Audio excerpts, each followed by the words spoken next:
This week I watched the movie A Beautiful Mind again, and what intrigues me as much as anything else in the movie, which is excellent, you know, got four got 4 Oscars out of 8 nominations.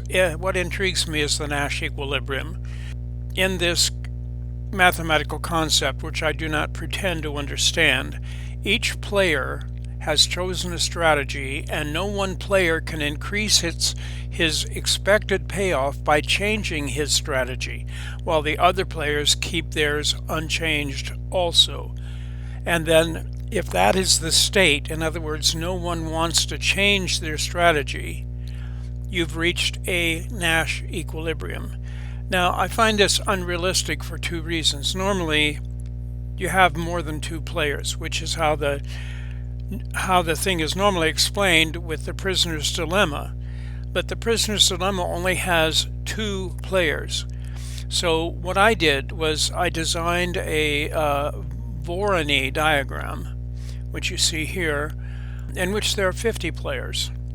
And there are 2 things that you should see in this. One is that every player has a colored domain in which every pixel is closer to its dot than it is to any other dot. So that's a strategy. Make a color domain with your dot dominating the color of every pixel that is closest to it than it is to any other pixel. And the second thing is that if you look at the boundary colors, you'll notice that the boundary between those 2 dots is always exactly half the distance between the 2 dots. And you can see it again here.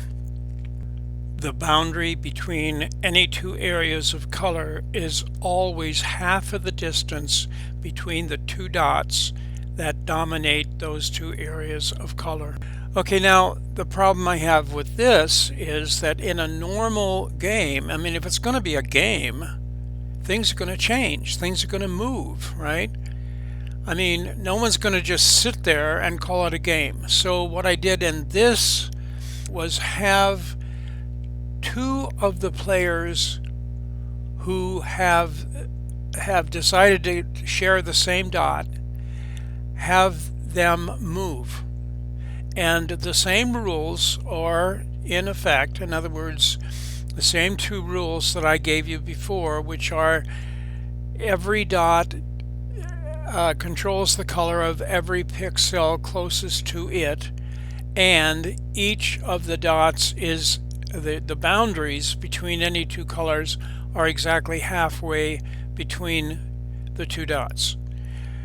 I saw this, so I copied it. It's an example of how the optimum shape, if all of the dots were equally, spaced in rows and columns, the optimum shape would eventually iterate to become a honeycomb, which is one of the ways that nature has devised a economy among the dots.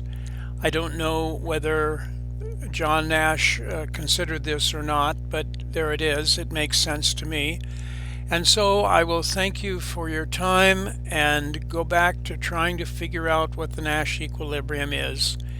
Have a good day, and thanks again.